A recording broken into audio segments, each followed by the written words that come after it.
There's two kinds of people in this world: podcast people and non-podcast people. We'll hope that the folks that are here right now are podcast people. My name is Chuck Moore. You are listening to Film Seizure. With me, as always, are Jeff Arbuckle. Hi, Jeff. Hey, you're waiting for something to do, and here I am. I got something for you to do. You blew it. And Jason Oliver. Hi, Jason. I did offer you a chance. I offered you a chance. I offered you a chance, and you blew it. Okay. Mashed potatoes don't mean gravy. Today we are discussing 1997's Copland, a movie by James Mangold, in what was considered at the time like a major turn for Sylvester Stallone in the primary role here. But then you have a whole slew of people doing what they always do, like Harvey Keitel, Ray Liotta, Robert DeNiro. Like, not a turn for them at all. I like to think that Robert De Niro, like this is a Robert De Niro sequel to Backdraft. It is. He's the internal guy, you know. When old Sylvester Stallone was, reviewing the house for fire, I was like, he needs to bring De Niro in. Right. That's what he does. That's his thing.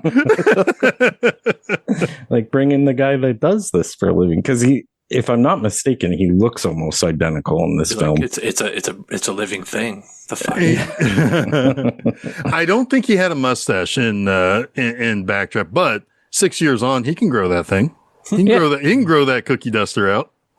Yeah. A lot of mustaches going on in this movie. So many mustaches. The mustache budget, along with like the New York cop accent budget, just totally out of control here. There's one very, very needed mustache in this movie. That's Robert Patrick's mustache. Because without it, I wouldn't know if it was Figgis or I can't remember his name. Roy? Is he Roy? Or Ray? I don't even know. No, Ray is Ray is Harvey Keitel. Jack Rucker. So Robert Patrick, Robert De Niro, as I already mentioned. There is a lot of people in this movie, including my least favorite people of all time. But and also, I say this jokingly. But well, no, it's okay. He's kind of a dirtbag. Yeah, he kind of sucks. He's a dirtbag. Yeah. He is living up to the reputation I thought he had. For sure. Michael Rappaport, just to clarify. Yeah. Well, he wears more oversized shirts than I do, and he also complains more about Mamdani than I do shitbag movie reviewers. That's actually literally one of my notes. He does hate Mamdani. He does. That is for sure. Yeah, he also has terrible taste in hats. He also has terrible taste in hats. So I'm just going to keep bagging on him for a bit. Let's just do that. Go ahead. Well, thankfully, he really is an idiot in this movie, because without his idiocy, there is no movie. Yeah, I mean, yeah. There's usually one scene in a movie that's the cause of the whole movie, and if it didn't happen, the movie wouldn't happen. Fair enough, but it's his idiocy, though. It's like he's always an idiot. Yes, but he actually is multiple times of being idiot that makes this movie continue to roll. Yeah, he apparently he's Superboy, though. We never really know how or why. I mean, I know he saved 5 black babies. 6 black babies or whatever it was. Yeah, 5 black babies. Yeah.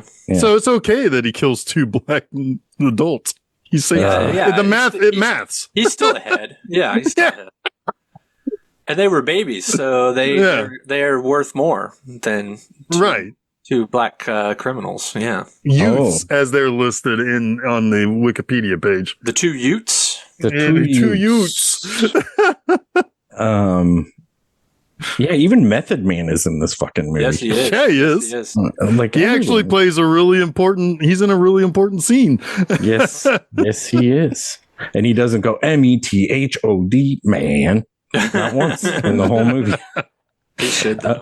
Yes, he should have. While he was throwing a man off the roof. Well, he doesn't throw a man off the roof. He just leaves him there to hang. Right. Well, I mean, he throws them and then he catches himself. So technically, he throws them off the roof. He just caught himself on the thing, right? Fair. Yeah. I would say there's intent to kill there, probably. Yeah, maybe.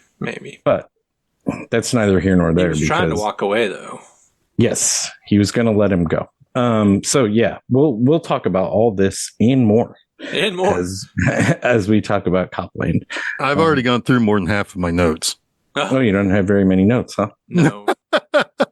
No, but I had a chance to do the Michael Rappaport thing. I had the "you're waiting for something to do" thing. The New York cop accent budget. These are all in my notes. Burning through them. Yeah. I don't even think usually I cover half of my notes when we do an episode, probably. I just go where the conversation takes us. I think that's what makes us so good at what we do. That I don't cover my notes. No, that we just let it go where it goes. I mean, you think I got through all my Xanadu notes? Fuck no. Half of your Xanadu notes are not safe for audiences, probably. No, they were rather well thought out. Okay. So one page was just from the documentaries I watched on the Blu-ray. I thought they were just drawings of Olivia Newton-John with a hand on her shoulder. And you're like, this is the girl.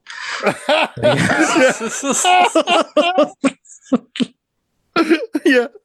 Oh, wow. Connecting lots of dots here. Yeah, sorry.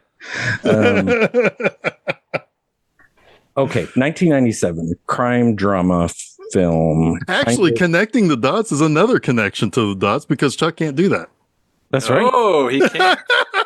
That's right. I'm just proving myself wrong over and over again. Here we go. All right, go ahead, Chuck. Sorry. No, it's fine. Again, it's Stallone playing a small town sheriff, and like a huge turn for him because he was like action movies upon action movies for years, right? Like you could say he acted in drama when he did the first Rocky. Oh, I don't know of many other dramas in between then and really. First Blood is a drama. Yes, it is. It is. Yeah. I agree with that. Was that pre? That's post Rocky. That's post Rocky 3, I think even. Yeah. But no, wow. He cries in. I mean, that's the thing about like the Rambo sequels are really not connected to the first one at all. No, they're not. He emotes. Yeah. In First Blood. First Blood. Yeah. Yeah, you're right. It was after. It was the same year as Rocky 3. Crazy. I thought it was in the late 70s myself. It looks like a late 70s movie, 82. But yeah, it's 82. Yeah. He really doesn't become like Stallone, the fucking ridiculous action star until First Blood Part 2. That's when it starts. And then, yes, it's like First Blood Part 2, Rocky 4, Cobra, Over the Top, Rambo 3. It's just all ridiculous. Yeah, and then he starts doing stuff like Cliffhanger, like the 90s. And the most serious movie he was ever in was Demolition Man. If Jay didn't see that coming, like a Mack truck from like a machine. It had serious things to say. Sure did. And that concludes Jeff Notes on Copland. Yep, I'm done. I'm out. See you guys later. Well, it is interesting though because he was on kind of like a run of flops. Right, because Demolition Man was I think a hit. Oh yeah, but The Specialist I don't think was much of a hit. Judge Dredd kind of flopped. Oh yeah, Assassins, although that's a pretty good movie, I don't think did all that well. I liked Assassins. Yeah. Is that with Antonio Banderas? Yeah, yep. that's a Wachowski script. That's a good movie. I would defend that, but it didn't do that well, and Daylight didn't do that well. So he had a run of terrible. He had a run of pretty bad. Had a bad run, and then Copland hit, and kind of like kept him relevant again. Because it is a really, really good. I think it's one of his best performances. I think probably most people would agree. I really do like this kind of sad, slovenly Stallone. Yeah, like there's layers to that. He's not bulked up either. Oh, he's bulked up, just not the way that he normally. Well, yeah. He's little tubs. But he's a little tubby. Yeah, exactly. This isn't steroid era Stallone. Yeah. No, this is donut eating Stallone. Who is it? Ray Liotta that talks about him eating donuts? Yes. Yeah. Yeah. You wish you were eating a donut or whatever he says. Yeah. John. Unfortunately, though, it didn't really do much for him to revitalize his career because he had a bunch of other flops after this. And then Rocky Balboa, which is maybe, honestly, the second best Rocky movie. That's a really good as far as the performance goes, for sure. Yeah, it's a good movie. He's quite good in the first Creed movie. Yes. He's nominated for an Oscar with Yes. that. Yes. Yeah. His 2 Oscar nominations were playing Rocky Balboa in 2 different franchises, effectively. So that's probably the closest to Sylvester Stallone we've ever said. That's probably him. Probably, yeah. The original Rocky and then that Rocky and Creed. And as bonkers as his Rambo reboot was, I guess it would be Rambo 4. He's pretty good in that too. But then that's kind of when he started his like late career ridiculous Expendables. I will defend Expendables for one thing. It knows what it is, and it is that. Like, it is goofy. It is just a hey, this is like an 80s movie made now. I think as soon as you add Statham to a cast, you know what you're doing. Pretty much. Yeah. Yeah. Because it's like, we got the crank guy. Let's go. You know? I mean, there's a lot of those guys in those movies, though. Oh my God. I mean, yes. It's just Statham is like a definite, like, yeah, you know what you're getting upon arrival when it's him. Yeah. Yeah. I mean, he's kind of, yeah, you're right. I mean, he's kind of the one carrying those movies too, which is kind of scary. Oh boy. I don't think I've seen the first Expendables. I haven't seen. They're not good. Yeah. They're not good. They have a few fun moments just because of, ooh, look at that guy, but they're not very good. I assume there's a reason I didn't pick up the sequel. You know, like I didn't like the first one. But yeah, but then Creed again, Rocky like is his like career resurgence movies, like the Creed movies 1 and 2. He kept trying to sort of make Rambo movies, and Rambo Last Blood is abysmal. Oh, I never saw that one. There's a Rambo reboot coming that's not him. I don't think. I think he may be producing it, but I don't think it's him. I think it's kind of going back. John Rambo 2027. Is it not a prequel? Maybe prequel to First Blood. There we go. So it's Vietnam. Yeah. Okay. Which, I mean, if they take the right tone, it could be good. Yeah, there's probably a story there, and if it has the tone of the First Blood, you know what I'm saying. Yeah, it has James Franco though, so that's not great. Oh no, David Harbour though, and then he's Troutman. David Harbour is nice. That's kind of perfect. Yeah, Noah Centineo. I don't. Is that know Rambo? This guy. That's Rambo. Okay. All right. I don't know that guy. Do you know that? I assume I don't know that guy, but whatever. A no he's name. A bit of an unknown. He's an old Disney kid.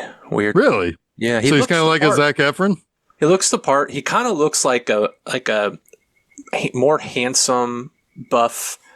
Who's the guy I hate from SNL?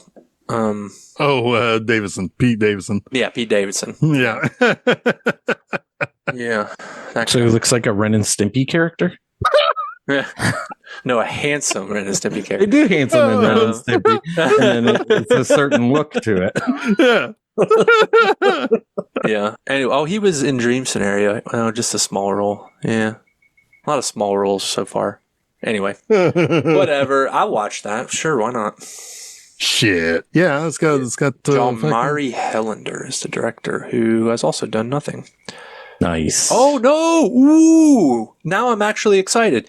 The director, I was looking at his short film work. The director made Rare Exports, and he also made Sisu and the Sisu sequel. So the man knows how to shoot some fucking action. Nice. Okay. I'm into it. Let's go. Let's go. All right.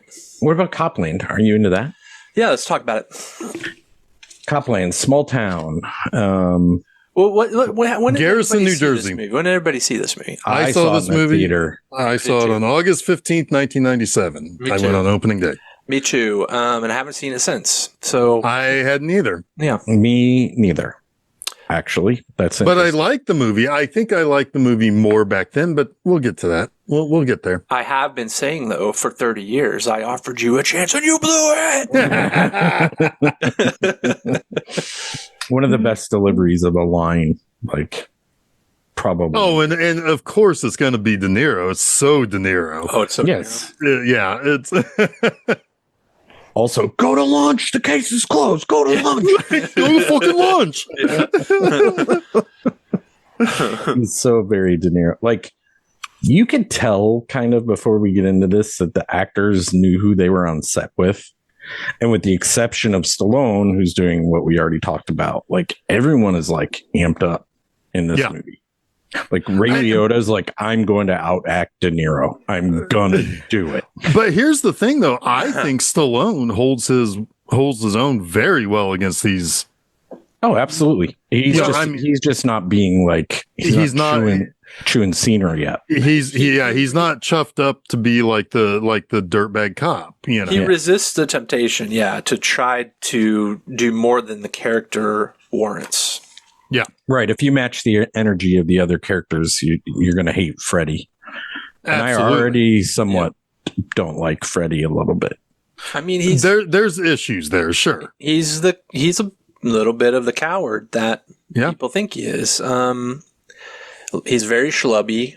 He doesn't. He waits. Yeah, I mean, he's got a very comfortable life, but at the same time, it's a very sad life. He even knows that he's not happy with who he is, right? Well, he drinks himself to sleep every night. Mm-hmm. I mean, hey, I'm happy and I do that. I was going to say, wait a minute. Maybe I should have reserved that for when you guys were no longer on this call.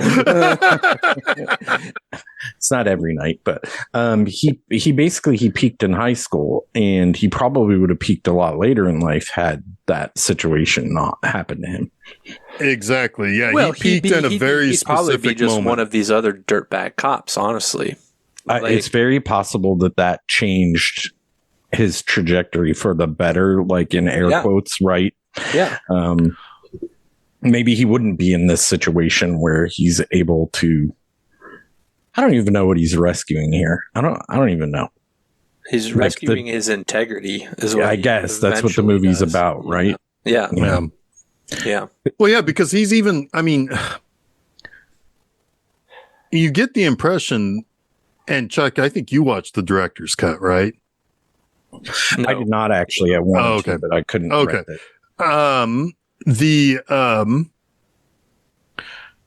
There's a scene there where he's with the love of his life, and you get the impression that he ultimately turns her away. So he's even kind of unwilling to go much further than where they went. I didn't get the impression they did not much more than just that little moment. I could be wrong, but well, I mean, if so, that's there's some integrity there because she's married at that point. Yeah, but they both agree that her husband's kind of a dirtbag. Well, sure, but she's still married. That doesn't make infidelity right. Fair enough. But I mean, she kind of shows her true colors later. Yes, she does. Everyone. So let's kind of set it up. We have Michael Rappaport, who's Superboy. Babbage. Superboy Babbage. He is. I think this is the very first scene.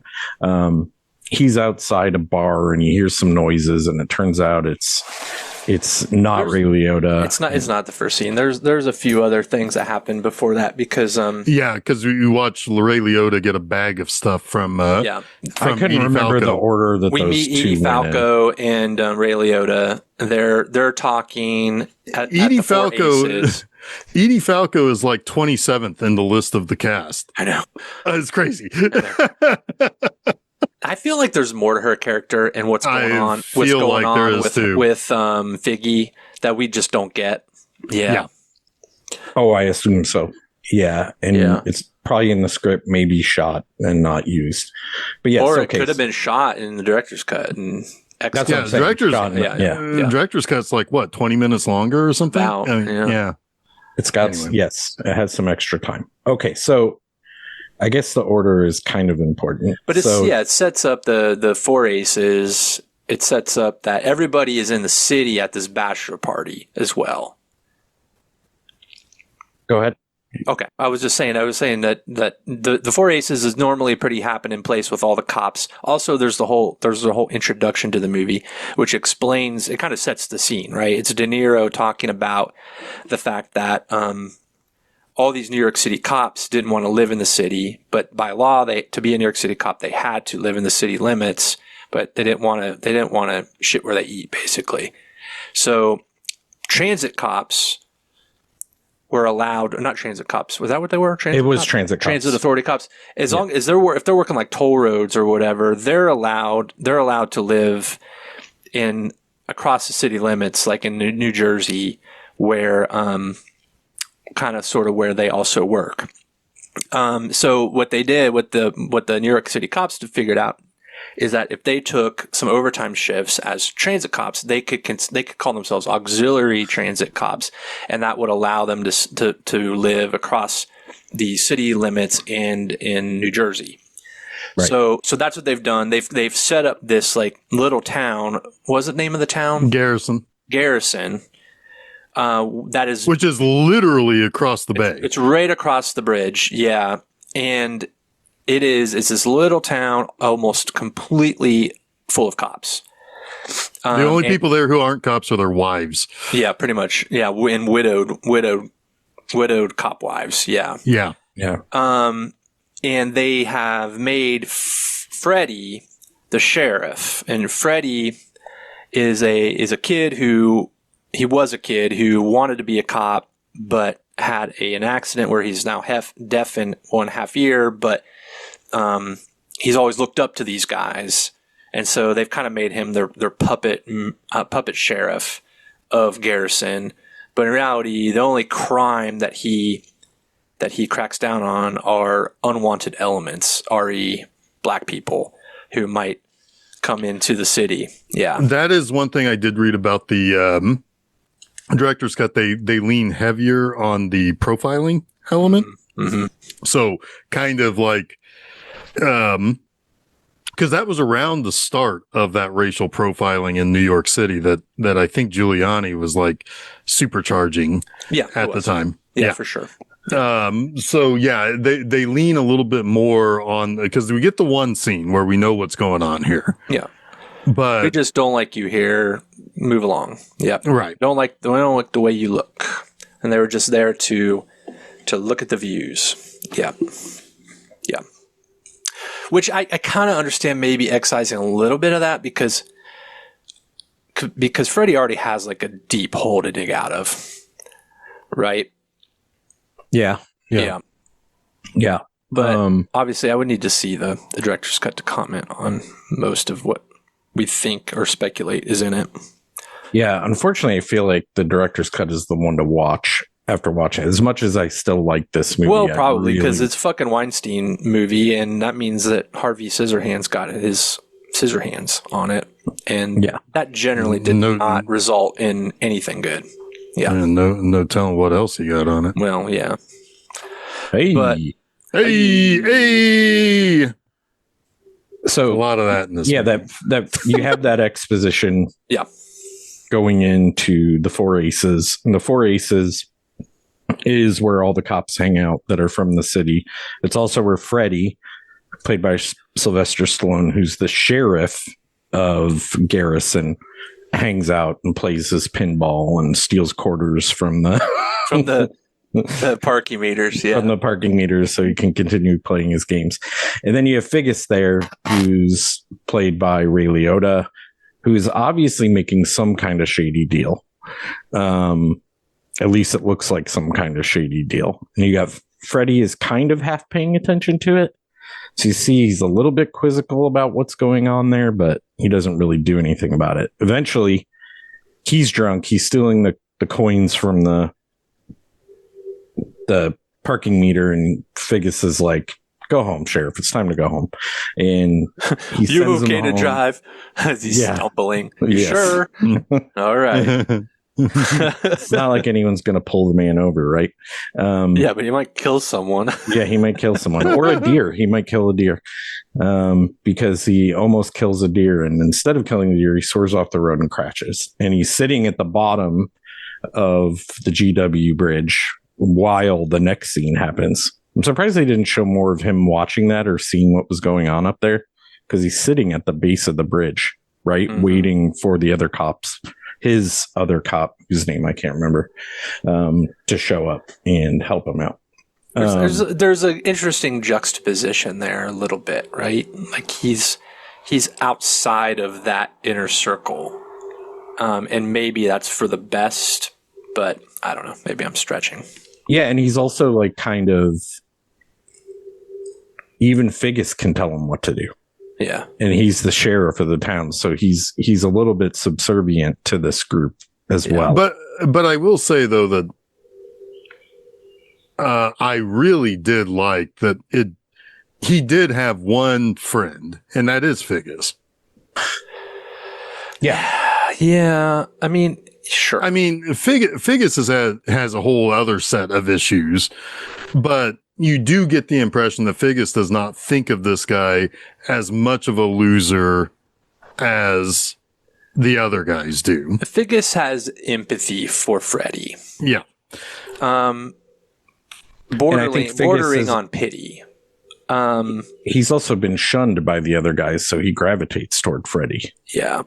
He's also have a whole as on the outside as Freddy. Yeah. I have a whole thing with Figgis that I think he was initially maybe groomed to become the Harvey Keitel of the future, but he kind of went into because he went undercover, he got hooked on coke, and then you had T-1000 come up, and it's like, he's the guy now that Keitel wants. Well, there's also to be the origin of my face blindness, Robert Patrick, and gotta be, and Ray Liotta. Yeah. There's also the whole part of it that Ray killed his partner. Right. So that spirals him for sure. It's probably why he went into undercover cop and tried to distance himself from these people. Oh, you mean Figgis? You said Yes. Ray. That's Keitel. Ray killed Figgis' partner. Never mind. Sorry, I heard the sentence wrong. It's already confusing. Don't make it worse, Jeff. Yeah, sorry. I'm doing a great job here because we got Ray Liotta, who's not Ray Liotta, who's not Ray in this movie. Yes. No, I heard the sentence structure. I heard wrong. That's on me. Sorry. I also have a theory that the backstory with Ray Liotta and his buddy, his partner, might have been expanded more in the director's cut, because it's a big thing in this movie that this guy ended up dead in a cell.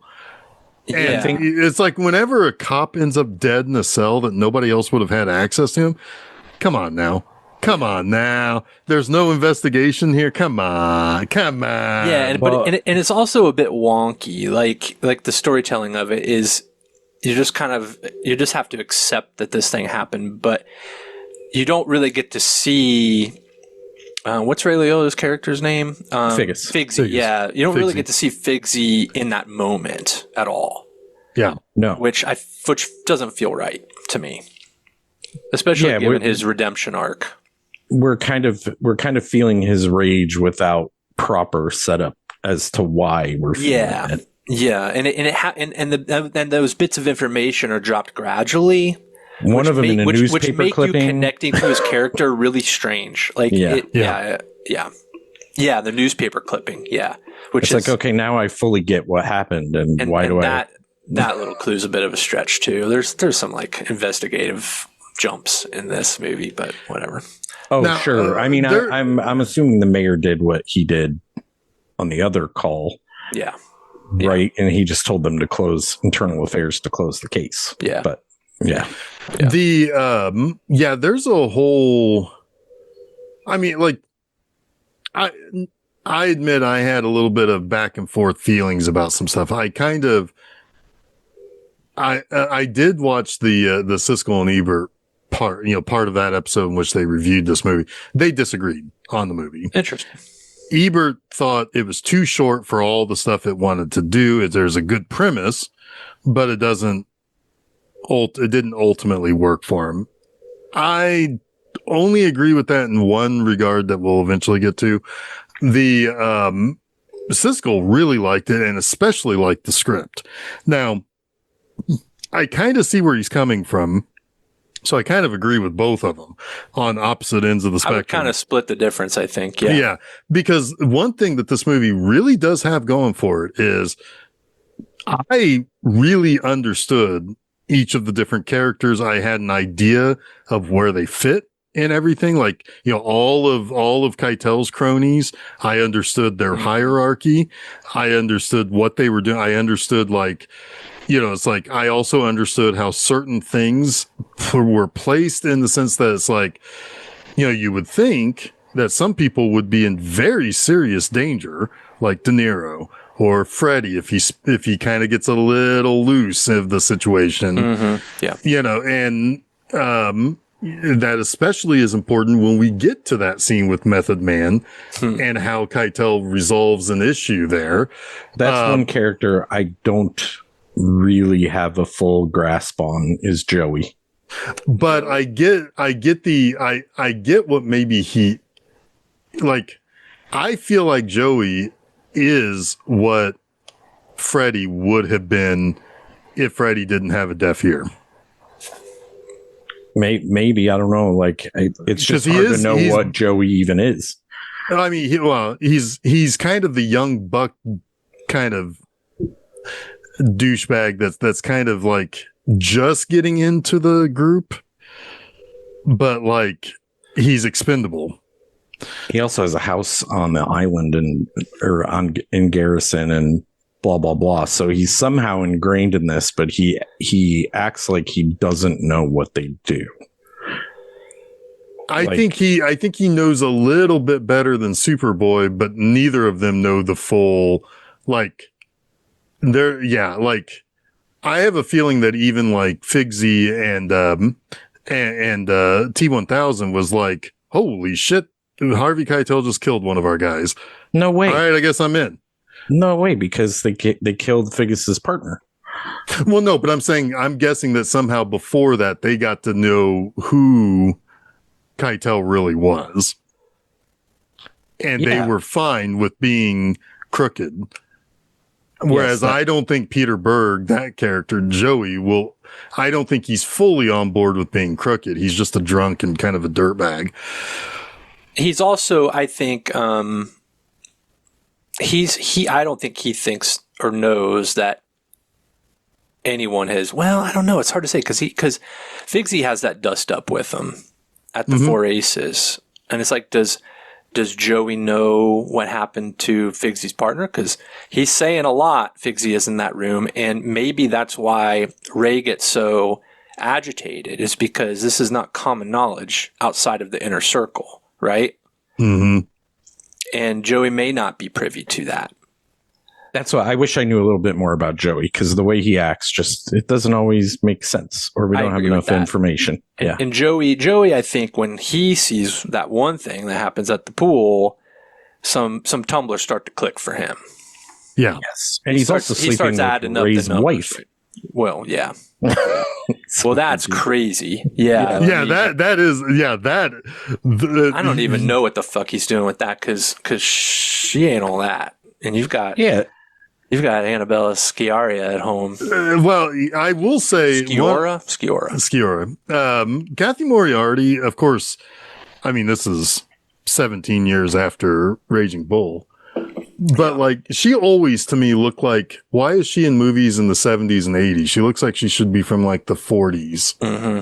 She looks like an actress from the 40s. I mean, she's pretty age appropriate for Harvey Keitel. Oh yeah. but Ray and her don't make any sense. Not Ray. Joey and her don't make much sense to me. Hey man, he likes those cougars. Well, also we do find out a little bit later that Annabelle Sciorra is perfectly fine with popping him in the fucking face.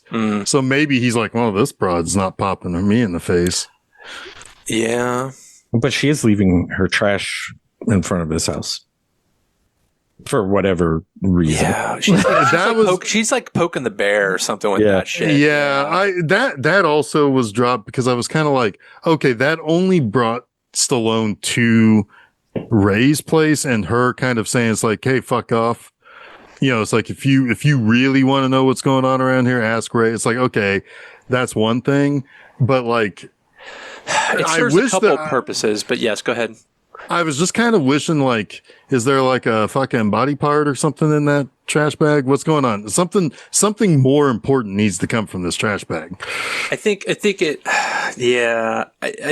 does what she wants it to do.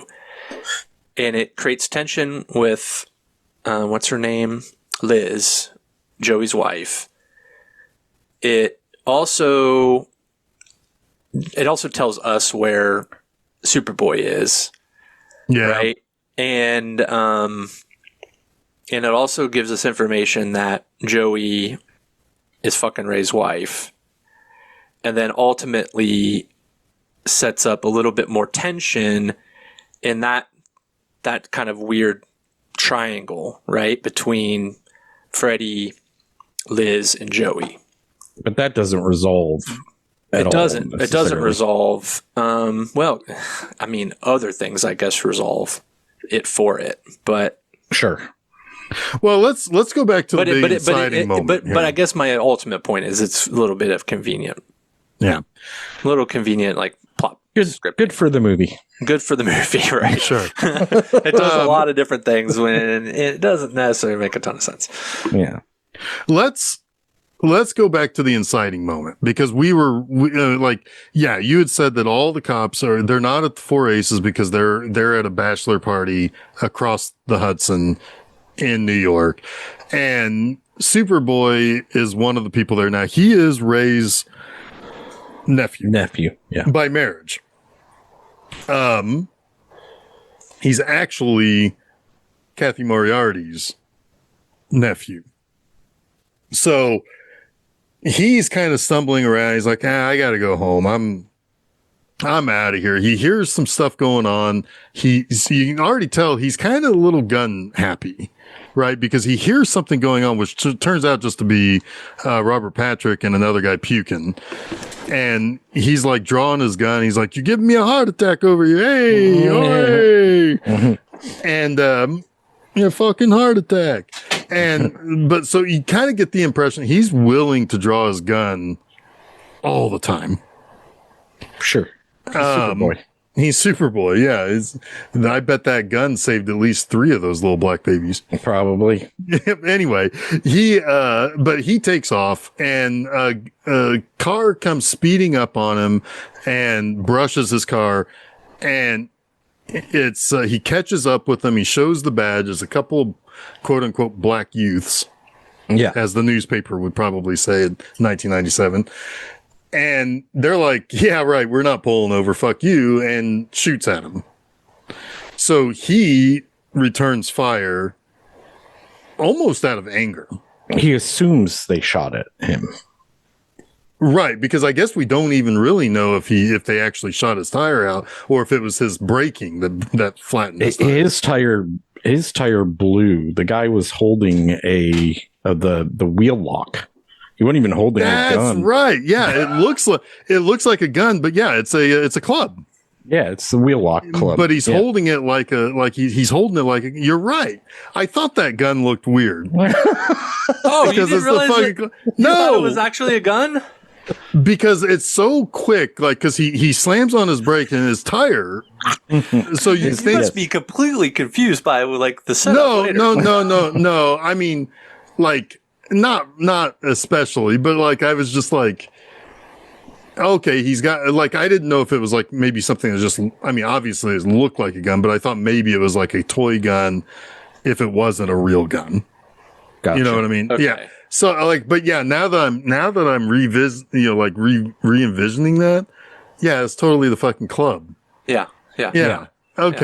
But anyway, because he slams on his brakes and then his tire blows out. And which he thought was them firing it. Because a blowout tire does sound like a gunshot because Absolutely. Because my brother Jim was going to Burger King at like 12 in the morning one night. His tire blew when he turned, and a guy who like freaked out that was like driving down the county line called the cops on him. And while he was trying to figure out what to do with his tire, the cops were coming up and like searching his car for a gun. Oh, Jesus. Yeah. They could have been like, cops your tire blew. That's why they thought it was a gun. It's so stupid. Yeah, Greenwood cops though, dude. Come on now. Anyway. I'm not saying nothing. I still live here. Yeah. Anyway. Beach Grove cops just eat donuts at Walmart. What I find interesting about this moment is that he's not a villain, right? Not really, no, but he is. But I was saying that like he is very gun happy. Sure, but the things that happened are reasonably explained as to what he would perceive, right? The problem is he's fucking drunk. He gets angry. He overreacts. He shouldn't be like shooting his gun out of his car at all like that. Non-cop car. Right. He does a lot of bad things too because he's hammered. And yes, he's at fault here. So it's interesting. Like if they had just let this play out, he would have gotten like 2 weeks off with pay. 30 years later, he would have probably not have gotten anything. So here's the deal. Here's the deal, and why I think it doesn't go that way is because they can't afford an IA investigation into Michael Rappaport because of the people he's involved with. That's right. Yes. Okay. All right. So that's interesting. Yeah. That's the way I took it. Is that they had to cover it up, or that they would get dragged into an investigation. Anything that would expose them in any way, shape, or form that would give them needs to be dealt with. That would give them leverage too, if it came out, is dangerous. Yeah. Yes. Yeah. Well, the other thing I thought of too was that this is just how Keitel and Patrick just fucking deal with this shit. Oh yeah. It's like, one of our guys killed somebody. Well, plant some, they are crack or whatever. Yeah, yeah, exactly. And Robert Patrick was just vomiting in an alley, so he's also a professional drunk. Yeah. Yes. Yeah. Right.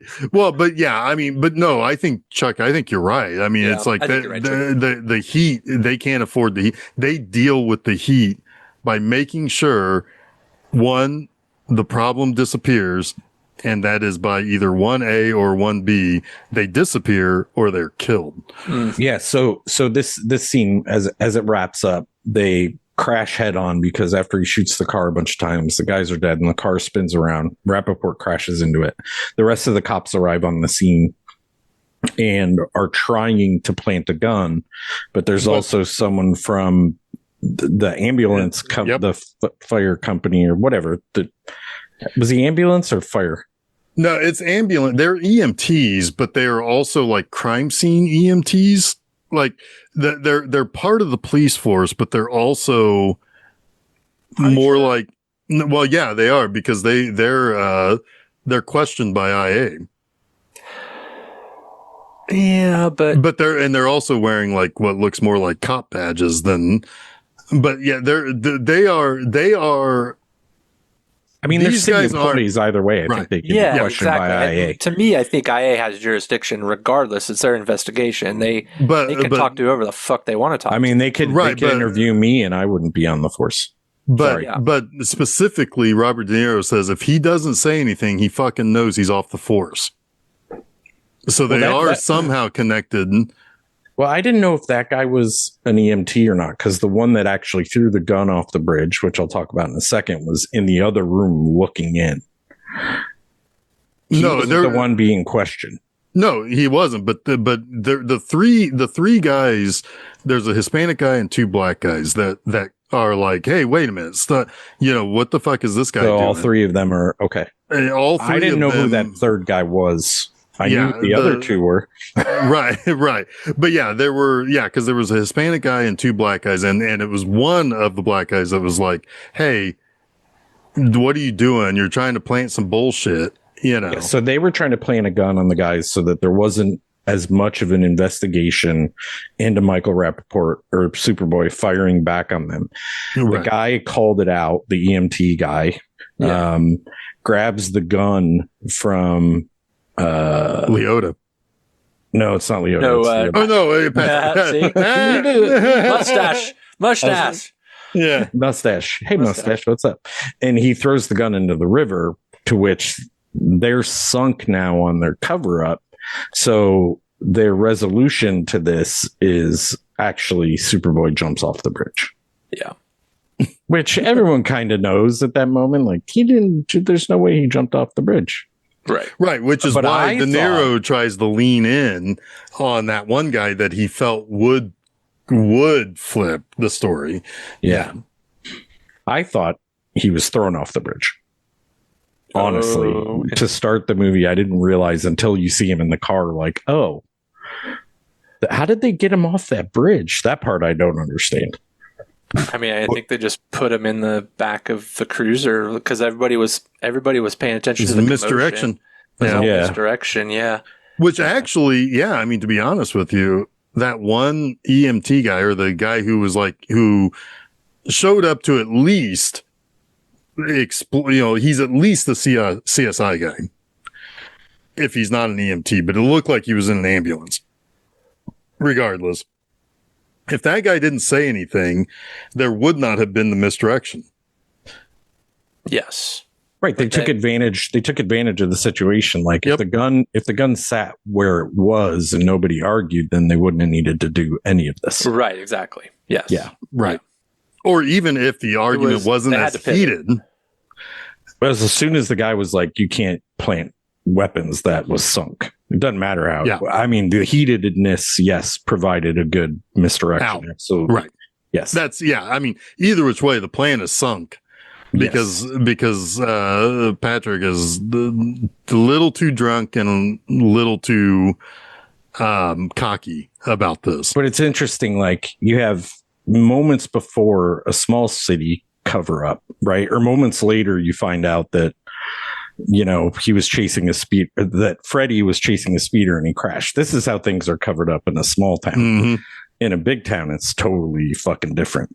Right. Yeah. So you have like that, not juxtaposition. It's like mirrored almost. Good stuff that the scale of the cover up is obviously different. But now the next morning we get Janine Garofalo hanging out. Yeah. Hanging out with talking about like, she came from upstate. It's like, this seems like a kind of a cushy job, but she is, she's serious about her job, and she pulls over Keitel and Patrick with a hiding Rappaport in the back seat. And they're like, hey, look here, sweetie, what the fuck are you doing? It's like, and like, of course they do the whole thing. I want to speak to your manager thing. Hey, Freddie, come over here. Yeah. But Rappaport, again, being kind of a moron, peeks up out of the back seat. So like Freddie instantly knows, like, there's a lot of loose ends these guys have. A lot of loose ends. It's like, they're so sloppy. They have to fucking kill everybody. Yeah. Agreed. I'm sorry. What was the very last thing you were talking about though? Oh, just how Rappaport like pops his head up and Freddie instantly knows, hey, he's not dead. Yes. And Freddie is going to be quiet about it. Like he's complicit. Yep. Yeah. He even sees it in the newspaper and he's kind of like, huh. They said he's jumped off the bridge, but I just saw him. Yeah. Interesting. Well, he jumped off the bridge. He survived. Yeah, he survived and they have him. So good. Hey, Superboy is alive. Yay. Superboy is alive. Jesus Christ.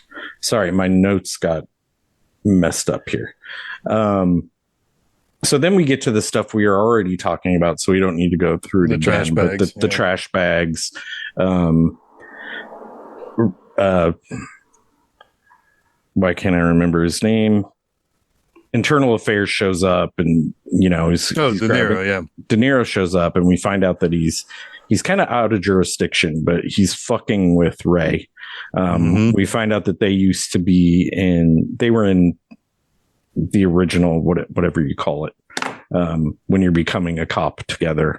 Academy. Okay, police academy. They were in police academy together. Yeah, they were fucking around with the commandant. Yeah, they're like their drill sergeant. They glued his hands to his hair one time. It's real funny stuff what they did. Oh my god. They had another buddy who made all sorts of funny sound effects. Oh man, yeah. That was Robert Patrick. Oh my god. Yeah, it's Mo Tilden is who De Niro plays. I can't remember the order of things here, but Mo Tilden brings Freddie in to tell him, like, my jurisdiction ends at, the New York State borderline. Once we get over here, I don't have any power at all, but you do. You do. Yeah. You do. And I'm giving you something to do. Which... Stallone is kind of like, I don't know if I could, I don't know. I love Freddie's office because De Niro rightly points out, because this is also after the funeral, or as the funeral for Superboy is kind of like heating up here, right? Because like all the cops are in the street. And he's like, you just sit here watching the cops. It's like, you think you're watching the cops, but you're just watching the cops. Oh, he's also like, I watch cops all day, and so do you. Right. Yeah. And this is when he's like, you're waiting for something to do, and here I am. Yeah. Giving you something to do. But we also learn somewhere around here that Freddie Heflin is blind in one eye. Jesus Christ. He's blind in one ear. He's deaf in one ear because of an incident when he was young. And that incident... I can't put everything in order in this movie. So anyways, it doesn't really matter. He saved Joey's wife when she was a teen. She went over the bridge in a car. He went in, and while he was banging the window out with his head, basically his shoulder and his ear, he ruptured his eardrum, losing his ability to hear out of one ear, which is why he can't be in the New York City Police Department, and why every day he sits and looks at, New York from his side of the river longingly. Yes. Yeah. I also like that because he was in love with, because he's in love with Liz is who he saves, and like it's Liotta that's like. Yeah, it's like, hey, she's like the beauty queen. You saved her, and she ended up marrying that piece of shit. Basically, it's like, but like, I don't think Stallone probably ever really told her how he felt. No, instead he goes home, he drinks J&B, and listens to Bruce Springsteen's "The River." Yeah, yeah. Which, I like it. Hey man, he's in Jersey.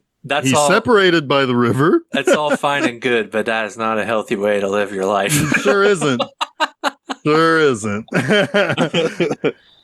At least throw in a little bit of, like, I don't know, Glory Days or something. That's a fun. So that'll make you feel all right. That's not good J&B music, unfortunately. You need Jack Daniels for Glory Days. Oh, okay, I was going to say, is there any good J&B music? Oh, well, that's a good point. I don't know. Goblin. Yes, Goblin would have to be the answer. I just always there's any better answer. No, there's not. I just love it when J&B shows up in a movie, especially like the best. A big budget production, a non-Italian movie. Yeah. Like the first time I saw it, I think in that context was The Thing, and I was like, "Holy shit, J&B's in The Thing." But I can imagine John Carpenter trying to save money or something and getting J&B is in at least one Bond movie too. It also just kind of like tracks some of these directors, like John Carpenter making The Thing. It's probably a big Italian film fan. I mean, he's got Ennio Morricone on the damn score. You know? That's Ennio's bottle of JMB. Yeah, exactly. It's a personal bottle. He's like, hey, Ennio, I need that for the scene. I just want to point out. Ennio got real mad when he poured it all over the cheating bitch that was that's my whiskey. I just want to point out that you called it Italian film. Me? What do you mean? No, Jason just called it Italian film. The last time I did that when we were talking about movies. He got mad. Sure did. I was going to say, it's like, I would have said that. Of course I would say that. My bigger gripe was that you were lumping you were making a generalization of Italian film as just. Oh, I was just talking about just the schlock. You mean a generalissimo? I was just talking about the genre that I like. You could call it film. It's all film, whatever. It was shot on film. Just say that we assume it was shot on film. It was probably some knockoff film type. It's like some knockoff celluloid, rod. Yeah, probably. They were probably still shooting on that ultra flammable stuff from the 20s. Oh yeah, 100%. It's amazing that any of it has gotten restored. You're right. Yeah. I think that one of the films that was on set burned Figgis's house down. Yeah, that's a key thing that happens here because one of the things that they keep saying to Figgis is, like how one, he's got his nose buried in cocaine all the time. Mm-hmm. And two, he has a Puerto Rican girlfriend as if that's the worst thing in the fucking world. Yeah. Yeah. I couldn't quite understand why they were so mad about her, but I guess I get it. Come on. I know why. It's like these are NYPD guys. Yeah. I can figure out a few reasons why. Yeah. And his house ends up lighting up on fire. And she was in the basement looking for him when she didn't know he was working. And she stopped by to say hi when the house burned down. And this is right after a big blow up altercation between Liotta and Keitel about Liotta basically being ostracized. Yeah, don't cut me out, Ray. Don't cut me out, Ray. That's a really good Ray Liotta. Thank you. Mm-hmm. Thank you. That is pretty good. That's pretty good. That's pretty good. First time I ever did it, too. So I'm gonna leave it at that for the rest of the time, probably. And it's good that they do it in that succession in the movie because it does give you the impression that Ray and his boys went and burned down his house in retaliation. Yes, and the next morning he is at the station giving Janine Garofalo basically, effectively the report. And it's after that, but then Keitel comes in and all they say to each other is yeah, I'm off till Tuesday. So I'll get you a couple more weeks off or whatever. Right. And when he leaves, Liotta looking out the window says he's going to get his comeuppance, I tells you, or whatever he says. That's a great Ray Liotta. Thank you. I've never done that before. Anyway, I only have one Ray Liotta impersonate. Karen. Anyway. But anyway, and so you think he's going to retaliate, but a little bit of a spoiler for the later part of this movie. This is actually the best part of the script because you hear that and you expect him to do something, but he never does. And it plants that seed that, wait a minute, this fire before the seed actually sprouts, you already know what happened there because of his inaction. Mm. And I like that about the script. You already know that he was the one who set that fire. I don't know that I know it, but I suspect it. Well, I suspected it, but looking back after the revelation, it's oh, yeah, he kept saying that they were going to get theirs, but he never did anything. He never gave anybody the opportunity to do it. What he did in public was just deflect. Yeah. He was just deflecting. And then obviously he couldn't, like you said, do anything about it because that would be empty retaliation. Right. So I get what you're saying. I do too. He's creating a plausible situation where, but you don't think about it Yeah, but I stopped thinking about like, oh, he's going to get revenge. He's going to get because ultimately that's his story. That story is not the main story of Copland. That whole fight at the bar now is probably him setting the four. Mm-hmm. Right? Yeah. Like there's obviously something going on that he doesn't like, but he chose that night. Oh yeah. To start getting pissy at Joey and that night to yell at Ray. And baiting Freddy, right? Yes. Like telling him, what was it? Purge, cleanse yourself. Yeah. Yeah. Yeah. Yep. But all of that's really smart because you don't put that together until you know the full sentence. No, it does the opposite. It does the opposite. It does the opposite. Yeah. And then, but what's more is that really the rest of the story rightfully takes center stage and you just don't think about it. Like it's gone. It's in the background so far. You don't think about it. And then the revelation is like, oh yeah, I put all the pieces together now. Yeah. Now I can see the bigger picture. And that's a good screenplay. Yep. And it's also, almost like James Mangold's been nominated a few times for writing screenplays, Well, it took a little while, but yeah. He wrote a really damn good superhero movie. I know that. He did. Did he write Superman 1? I don't know what he wrote. Logan. He was nominated for an Oscar. Oh, yeah. Logan's terrific. Yep. I don't know. Yeah, I didn't look into his writing career, so I didn't This realize was his that. second film. This is very early Mangold. And yes. But this is the one that put him on the map. Yeah, this put him on the map for sure. We also learned during that fight something we had previously mentioned, but that the partner, Figus's partner, was probably like Ray's right-hand man too, like at the time. And he had done something. He was called the chokehold cop. So he must have, I don't know, that's a bit prescient, right? He probably killed somebody or really badly injured somebody, keeping them down when he shouldn't have. Right? Something like that. Which caused an investigation, which caused him to need to be taken out because there would be a similar investigation that they don't want into their little ring, which is where this ends up going. Ray is told by the mayor that, unless that body ends up in the river, this isn't going away. So they decide they have to kill Murray. Murray's aunt puts a note on his drink while they're at a party the day after his funeral. Is the party for him for his funeral? Yes. And even Stallone's like, hey, this doesn't look good. And Keitel's like, get the fuck out of here.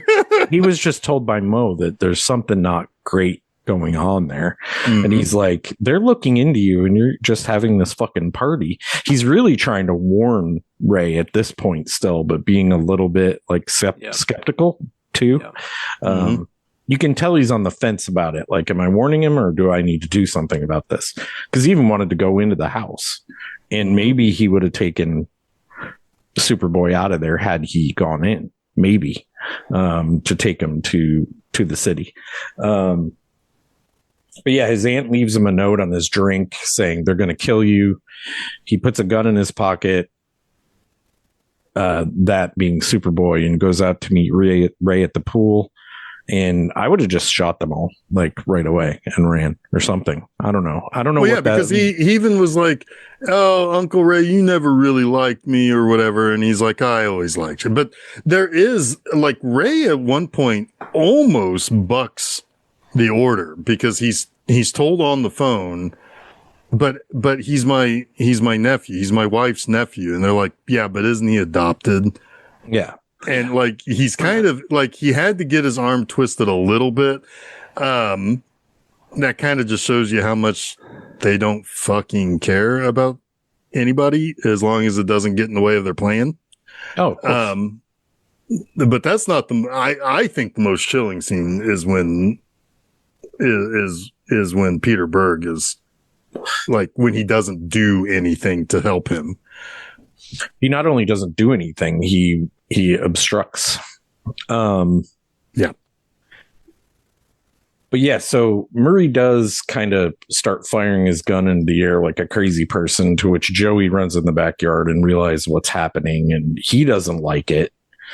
I don't know if at some point he says, I'm going to talk or I'm going to help him, because he's now expendable, right? So there must have been some kind of backstory there too, where there was a conversation with Ray and Joey, that something more than what we saw that indicated that he was going to talk, right? Or he might eventually say something.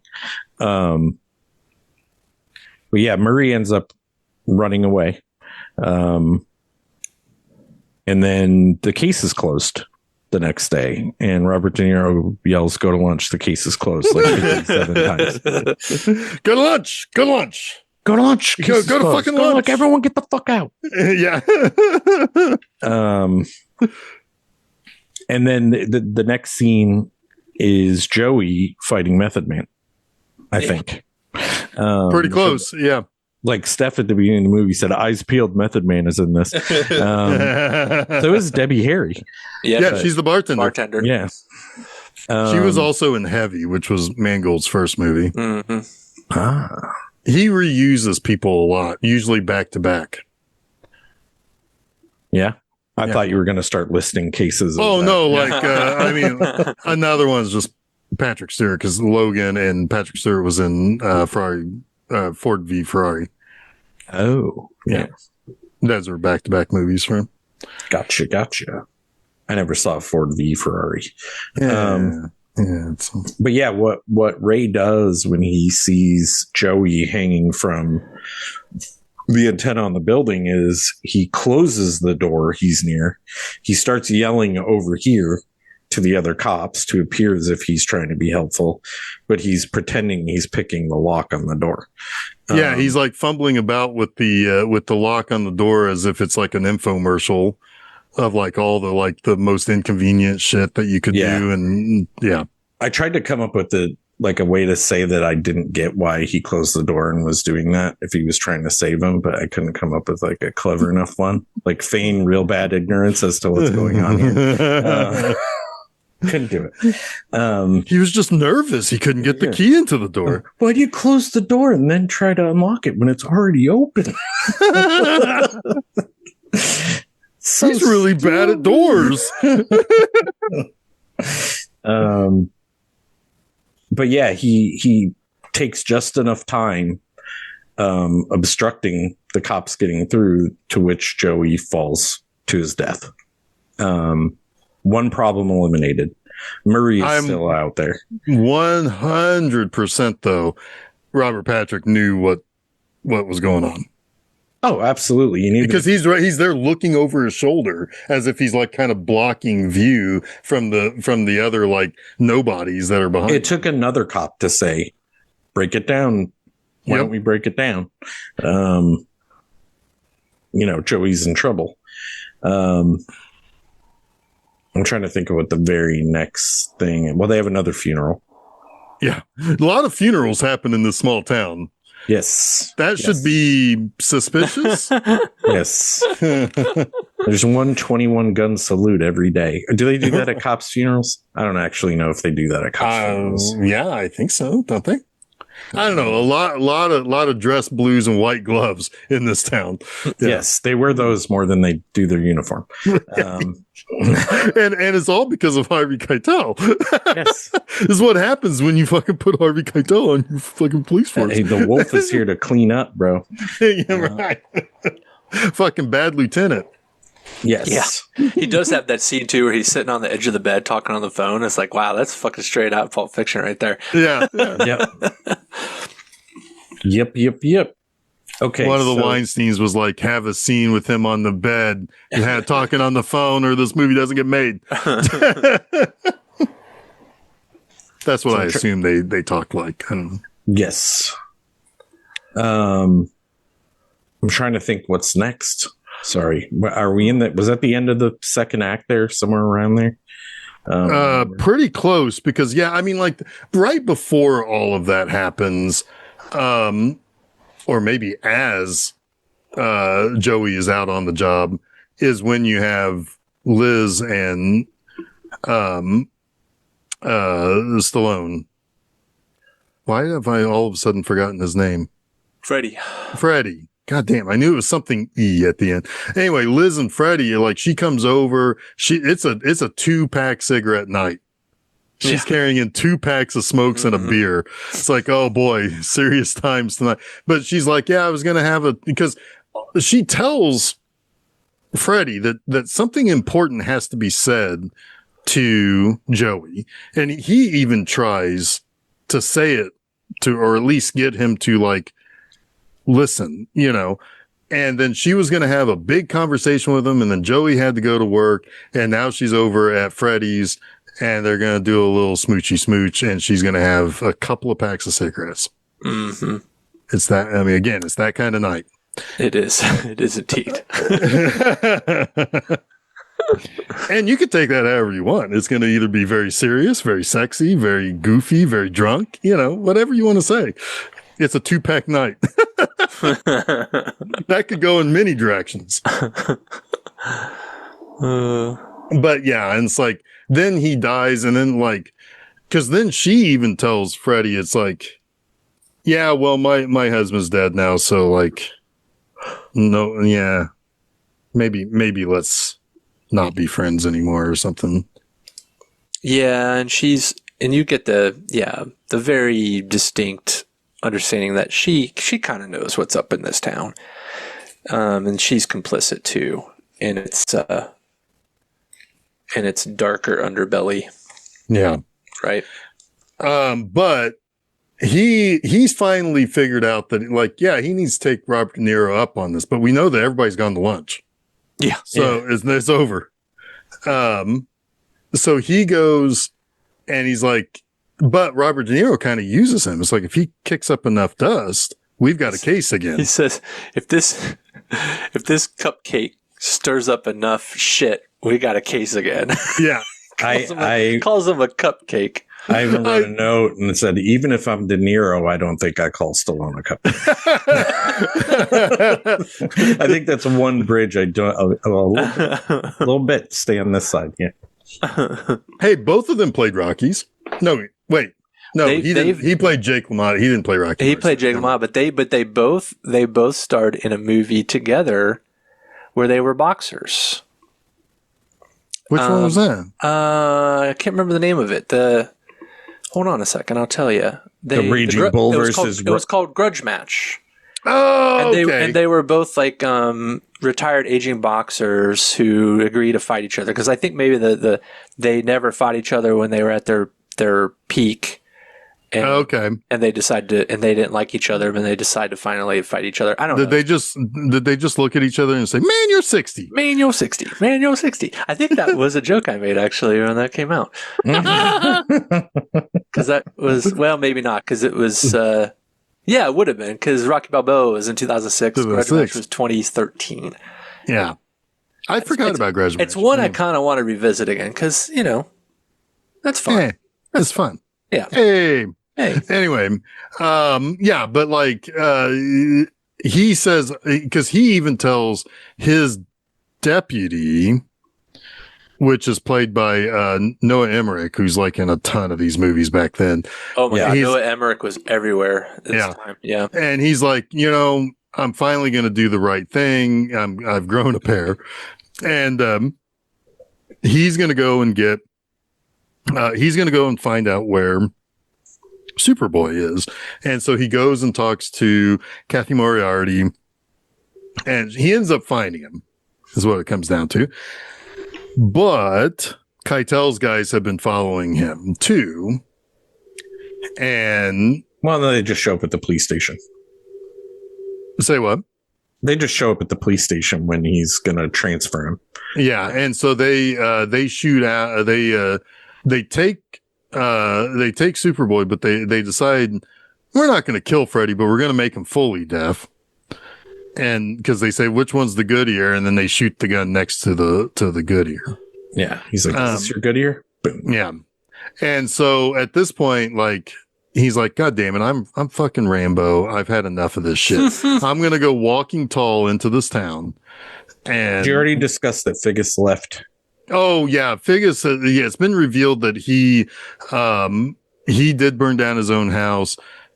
Freddie, who like he's starting to like actually like fucking do cop work everywhere now, because he's like, hey, you did this, didn't you? He's like, yeah.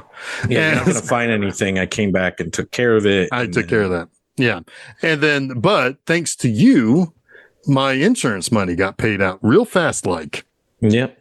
And so he leaves, and like then Ray Liotta's coke eyes start like having a coke like fucking flip out on him, and he's like, stop talking, shut the fuck up. And then and it's like, who's he talking to? Like, yeah, that's an odd choice. Well, but at the same time, like, I said "aw shit" just before, because that would be a good indicator, like, oh fuck, I gotta go. And then you turn around, you know what the fuck is. But the way they did it in here, you're like, okay, he's talking to the ghost of who? He's talking to the ghost of his girlfriend. Yeah. Oh, he's telling her, shut the fuck up. Anyway, that makes sense. Kind of. Probably would have got that in the director's cut. Yeah, maybe. The director's cut, there's a reverse shot, and she's just sitting there all like burnt up. It's like, go back. He's like, shut the fuck up. Anyway, yeah, so he's coming back. Stallone, deaf as all hell, is like kind of like limping into like the neighborhood with a shotgun, and he's ready to like fucking put some guys 6 feet under. Yeah, and there's all like disapproving cops on their porches in their robes and coffees, like looking at him like, you son of a bitch. It gets rather violent rather quickly at the end here. It's kind of a surprise for a movie that's, I mean, some violent things understated. Happened, it has been an understated movie. So I guess that, like, probably with intention, they're like, we're going to have this explosive, literally explosive ending. I don't think I like the ending. No? It's too, again, this comes down to where I side with Ebert, where it's the movie's too short for everything it has to do. So the only thing it can do is blow everybody up. But I agree with that. And I actually thought about this because I was a little annoyed with the ending, but I also thought, like, when violence happens, this is how it happens. Sure. It happens quickly, without warning and without explanation. A lot of the times. So I took it as a kind of a true to life. The escalation like this does happen, but I don't know. I don't know that I still love the ending. Yeah. I mean, cause this violence doesn't happen anywhere else in the movie. It feels incongruent with the rest of the movie. Once you shoot out Sylvester Stallone, he's not going to let you live. Apparently not. No. He would have died there. He would have died had Ray not come back. Oh, absolutely. So yeah, that's the other thing. It's like the triumphant return of Ray Liotta, just blasting fools left and right. That kind of feels tacked on, if I'm being honest. I don't know that the original ending had Stallone living. I have a feeling he went to that house and died, and the cops kept being cops. Yeah. They covered it let's see here. There is that to me is it's not necessarily a satisfying ending, but it feels right for these guys. I didn't turn that up. I was going to go see if I could find the original ending on YouTube or something, and I just didn't have time. I wish I did, to see how they did resolve that, because it did feel kind of like Ray Liotta shows up and saves him, but in reality, he would have left. He would have fucking left. Right, and I think it feels like that scene of where they like clearly ADR'd him, making a decision to turn the car around. That feels like a reshoot. Him pulling up on the house could totally have been a reshoot. See, I didn't even realize that was an ADR. Like, it's like a shot above a car. It could be anything. I thought they showed his lips moving. I don't think so. I don't think they even show him in the car. It's just ADR'd over it, and you see the car like do a U-turn. Yeah. I'm pretty sure. Makes sense to me. There were two things. So there were a couple of deleted scenes here. I was just trying to see, because I thought I saw this in the Wikipedia. I did, but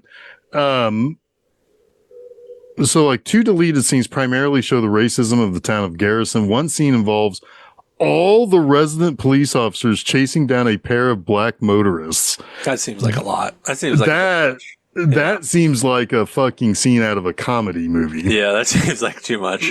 Like the Copland parody. That was Police Academy.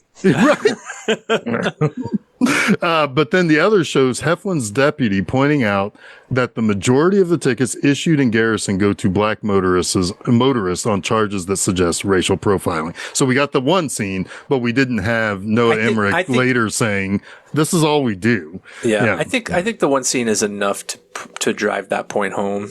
I wonder, though those were the deleted scenes, I wonder if that's really in the director's cut. Right? I don't know. It didn't say that it was in the director's cut. Because a lot of times you've got deleted scenes that the director's like, yeah, we cut this because it didn't work, right? Like what? I want to know what's actually in the director's cut. What did Mangold decide was wrongly scissored? So what I have, theatrical cut rushes to the bridge accident. The director's cut takes its time establishing how small town life weighs on Freddy, making his ultimate transformation feel much more earned. More time is spent on the troubled marriage between Joey Randone and Liz. That makes sense. Robert De Niro's character gets more bureaucratic texture. Okay, it makes sense too. Yep. And then the director cut shifts the movie away from the Stallone action vehicle and firmly into a gritty 70s style character drama. So it doesn't mention the ending. Like if they changed Ray Liotta coming back or if that was... I always get super suspicious of a movie when it ends, when it does all of the news wrap up voiceover stuff. Because it's telling, not showing. Because it's telling, not showing, exactly. And it's like, all right, it's telling you exactly what you want to feel at the end of this movie and how we want all the characters to resolve. And that always drives me crazy. It's like the Blade Runner thing, right? Yeah, totally. Well, it's, I think the one thing, okay, so the shootout. At least with the Blade Runner thing, they actually like reshot things though. With this, it's just, shot a city. Yeah. It's a helicopter shot over New York City. That does not feel Twin Towers to me like the intent. Yeah, well, yeah, exactly. That too. I feel it ended on a much more somber note, like the film, like Freddy's. I would expect it did. Well, I think you mentioned the only thing it didn't do was have him like end up with what's her name? With Liz. Liz, yeah. You thought that was how it was going to be. Like his deputy's going to show him. It's like, hey, you got a call from Liz wants you to pick up some milk or something. Right. Oh, that would have sucked so bad. But or even worse, like Liz somehow like becomes the savior, right? And instead of Figsy, she like runs over Keitel with her car or something like that. Oh my God, I would have laughed so hard. That would have been so funny. I know. No, at least it. Oh, I got it. It had that restraint. I got it. Noah Emmerich shows up. And he's like, "Hey, Freddie, Liz is going into labor. Hey." I mean, hey, Freddie, the baby's yours. Hey, Freddie. I'm going to name him Rocky. I want to do that. We should start a YouTube channel where we ADR the end of movies. Change Mad movie style? Actually, yes, but just ADR the end. Yeah. I honestly don't know how I want this movie to end. I really don't. Well, here's what I was. So, Chuck, you were saying that like that it kind of turns the movie more into a gritty 70s style for Freddy. Then the shootout would be earned, in my opinion. Yeah. Because the shootout is very I slipped the reference to Walking Tall in there. It's like the lone cop with a shotgun up against the bad guys, you know?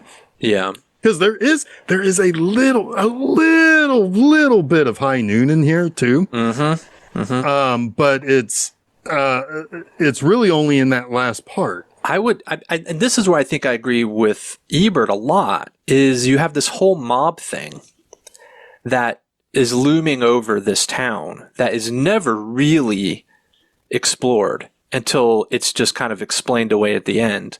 Right. And yes, you could have had Freddy actually do detective work rather than just finding Superboy.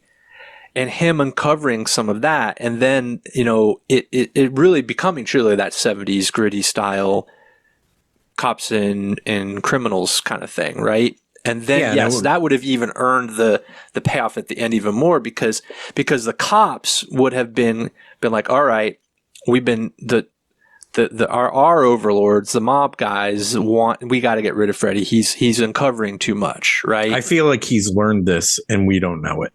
Right? Yeah, like in some respect. Yes. And I don't feel like we really get anything from Freddy other than he has had a change of heart and that he wants to bring in Superboy. But then he finds Superboy, and then Superboy is immediately taken from him. It's just kind of too fast, too quick. Too fast, too quick? Yes. Too fast, and it's a little furious. Just a little furious, yeah. Little. But it's definitely quick. And I don't really love the whole, like, now he's totally deaf. You know, well, he was motion. Well, he was. I don't know. That was kind of stylish. I thought that wasn't. I had no issue with that. Like, I don't know. There's some good face acting from Stallone. There's an actual exploitation movie I'm trying to think of that does that trope, where The Great Silence. It's a Western where he's like half deaf, and then he loses the other half of his hearing. It's not The Great Silence, but you're on the right track there, Chuck. I've seen whatever this is. I know I've seen it. I think it's a spaghetti Western that does this trope where, he's like, oh, what is it? Oh, well, I'm not going to be able to figure this out on this episode. Can I just read to you the product description of this movie on Amazon, because it fucking cracks me up? Oh, I know what it is. It's actually our guy, Cameron Mitchell. There's an early Cameron Mitchell film, I believe. I'm sorry, our guy, I think he's entirely Chuck. Yes, he is. He is embodied by Chuck. Thanks, Score. There is a. I can't believe I pulled this out of my ass. There is a Sergio Corbucci Western with Cameron Mitchell. It's a really early Corbucci Western where he's deaf in one ear, I'm pretty sure, and then he gets kind of like shot at like that, and he's deaf in both ears, and he has to do the shootout at the end. I mean, it's totally taken from that. It has to be. I mean, I'm okay with that. I'm fine with that too. That homage is fine. I'm just, maybe it wasn't like more of a trope than I thought it was, but it was pulled, I believe, from this old Corbucci Western. Can I read this? Yes, read the product description. So, just hang with it here for just a second, because it gets pretty funny. This tense action thriller explodes with nonstop excitement and riveting star performances! ! Sylvester Stallone, parenthetical, Spy Kids 3D, Game Over, and Driven, stars as Freddie Heflin, the sheriff of a place everyone calls quote-unquote Copland, a small and seemingly peaceful town populated by the big city police officers he's long admired, yet something ugly is taking place between the town's peaceful facade. And when Freddy uncovers a massive, deadly conspiracy among these local residents, he is forced to take action and make a dangerous choice between protecting his idols and upholding the law. Robert DeNiro of Analyze That and Meet the Parents, Harvey Keitel of Red Dragon and U571, and Ray Liotta of Identity and John Q had the incredible cast in this critically acclaimed and unforgettable motion picture. Wait, did AI write that? If AI wrote it, they would have said Sylvester Stallone's from First Blood and Rocky. Robert De Niro's from Godfather. Oh, I don't know, man. Wait, who wrote this? Wait, where is this from? This is the product description on Amazon. That's got to be it. That's phenomenal. AI does stupid shit like attribute to the wrong, because it doesn't know the weight of. Yeah, maybe. All right, the movie is Minnesota Clay, and it's his eyesight, not his hearing. And it's established that he's a really good shot earlier in the movie, which this movie does with the carnival scene. I like it. Right? And he's able to take down all the bad guys at the end. Interestingly, the European print of this movie has a happy ending with Minnesota Clay surviving. It's the American cut of the movie where Minnesota Clay dies. That's a different. Bit of a switch. What year is it? It was 1964. Okay, so I just realized right now that I almost picked another Ray Liotta movie for this week because I had been tracking a movie called Identity, which I never saw in the early 2000s. Well, according to Amazon, that's the number Mangold. one thing Ray Liotta. Well, Is it wasn't that Mangold? also Mangold? Identity? It has John Cusack in it, Ray Liotta. Yeah. I'm pretty they're sure in a hotel. I'm pretty sure it's James Mangold. Interesting. I almost picked that movie too, and then I picked this one instead. It was indeed James Mangold. Interesting. 2003 with John Cusack, Ray Liotta, and Amanda Peet. Alfred Have you Molina guys played seen it. that movie? I have seen it. It's pretty good. Okay, maybe someday I'll pick that one. Yeah, I saw that in the theater, actually. Nice. That was during my blackout year. Blackout meaning I lived in California. I didn't really go to the movies at all. I was going to say that's your J&B phase. Yes, I was heavily on J&B. No, when I lived in California, I didn't go to the movies. You were doing the J&B. Yes, and the Budweiser. I'm grown now. I do real bourbon and Miller Lite. Real bourbon now. Real bourbon, Miller Lite. Real bourbon and Miller Lite. Yeah, right. Right. Yeah, But yes, Identity is a good little thriller. Okay. I mean, there's a whole lot of these James Mangold movies that we could talk about. Like, Logan. We talked about that. Well, he did the 310 to Yuma. 310 to Yuma is a really good remake. Yeah, I like that. Yeah, it's very good. We could come back around to Complete Unknown someday. He really did jump around a little bit because his next movie after Copland was Girl Interrupted, which is complete departure. And then Kate and Leopold, that's bizarre. This is a bizarre, like Copland, Girl Interrupted, Kate and Leopold, Identity, Walk the Line, 310 to Yuma is a strange. Oh, he did Walk the Line. Mm-hmm. Yeah. Then he did that was one of the big advertising things for Complete Unknown was from the director of Walk the Line. So this movie was really close to being high grades for me because I think the performances are awesome. I have over the top no at notes, times. no notes, no complaints about those performances. Yeah. The ending didn't really stick the landing for me, although it is like for what it is, like good. Like I like that little shootout at the end. It just didn't. Oh, it's fine. Yeah, I have no issue with that in a movie that earned it a little bit more. I mean, like it was the only way this movie could end when you kind of get into the point where it's like there's only like 10 minutes left. I'm guessing a big shootout's coming. Yeah. Yeah. And so all in all, I quite like this movie. I just don't love it. I enjoyed it quite a bit. It's for fine. the performances, like you said. I think Stallone is very compelling. Everyone around him are doing their thing, and their thing is great. Mm-hmm. I feel like everybody is looking at everybody else on set like we're all heavy hitters here. Yes. Yeah. I think that the cast overshadows everything about this movie, and to its detriment. I think this could have been. It feels like it was meddled with, like from multiple directions. Probably during the shooting itself, it was meddled with.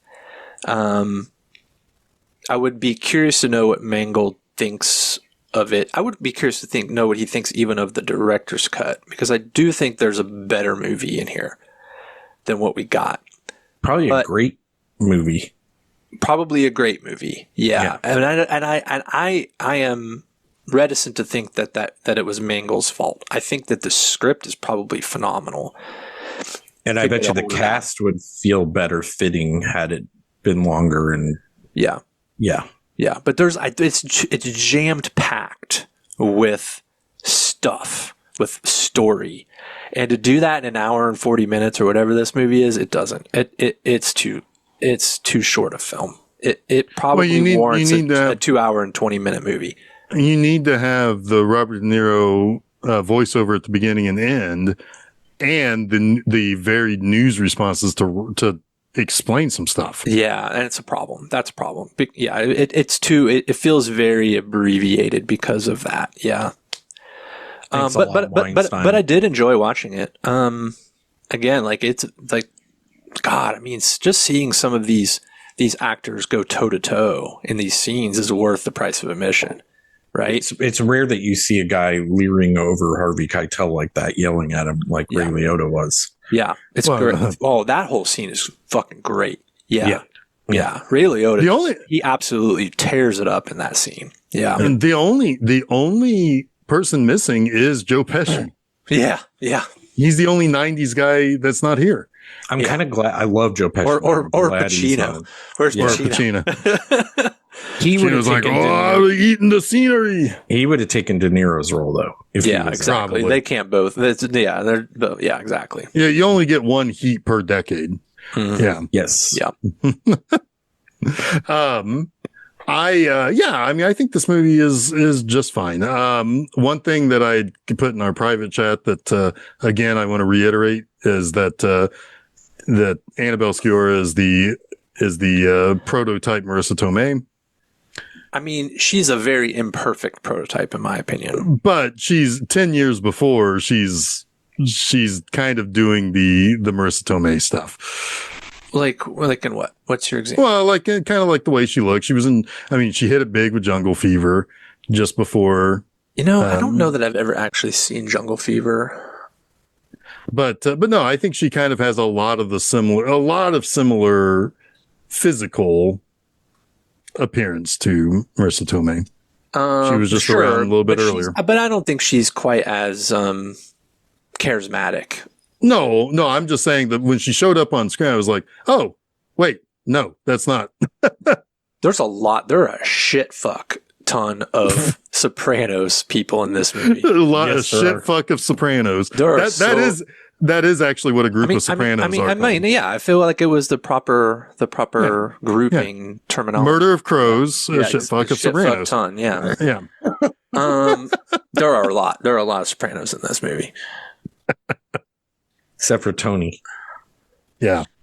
Yeah, that's another guy who could have been in this. I mean, Gandolfini's around by now. A lot of Sopranos, a lot of Scorsese's.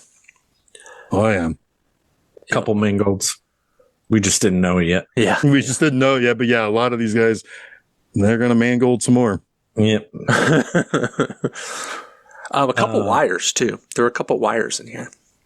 That's a pretty, there are, especially with HBO shows, but just in general, like these kind of movies, you get the same group of people. Yeah. A lot. You Italian, we're going to be in all the same things. Yeah. Right? Yeah. Yeah. Yep.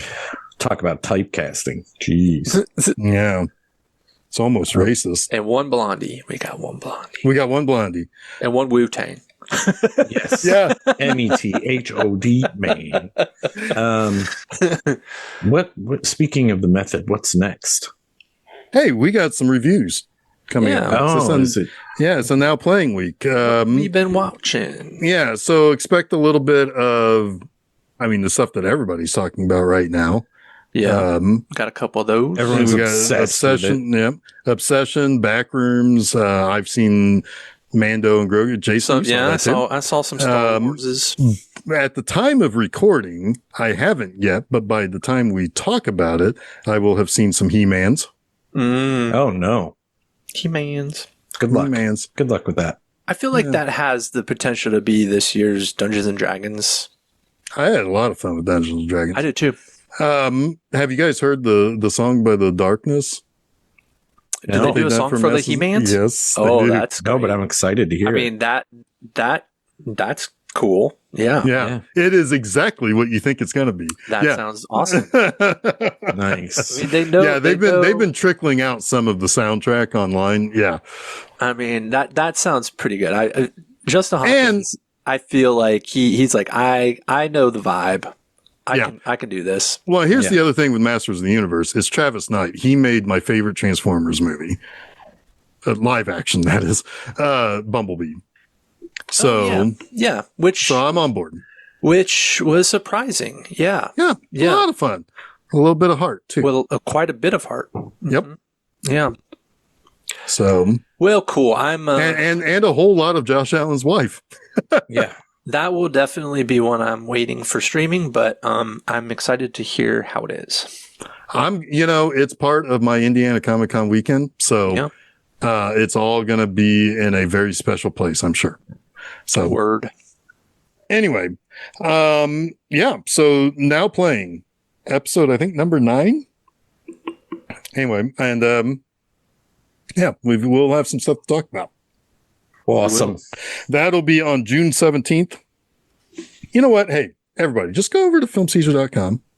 Check out all of our past episodes. Check out where you can follow us on social medias. Check out where you can, do a little bit of subscription of the various sites that we put the podcast on. Why don't you smash that like button? Yeah, and why don't you do all that stuff, and nobody will have to come visit you later. We're not going to send Harvey Keitel over. No. Or Ray Liotta to burn down your house. Anyway, that is coming up next week. Also next week on the 15th, new episode of Monster Mondays. It's Alive from Larry Cohen. Little monster baby running around. Just a little monster baby. It's fun. Anyway, I've ever seen that one. It's all right. It's it's what you think it's going to be. This upcoming Friday at my website, bmovieanima.com, we enter week 2 of Camp Crapabutta, and it's time to roast some marshmallow. But not roast, actually praise it, because it's a fun little sci-fi thriller. Nice. And I thank Jason Oliver for suggesting that going on to the calendar. I think I might have said that if I didn't like it in my review, I was going to blame you and everyone else. It's good, though. Blame you. It's good. Yeah, it is. It's good. Yeah. It's good. For sure. So, that's what's coming up here. So I think until we all head to the movies, I'm Jeff Arbuckle. I'm Chuck Moore. I'm Jason Oliver, and you have been listening to Film Seizure.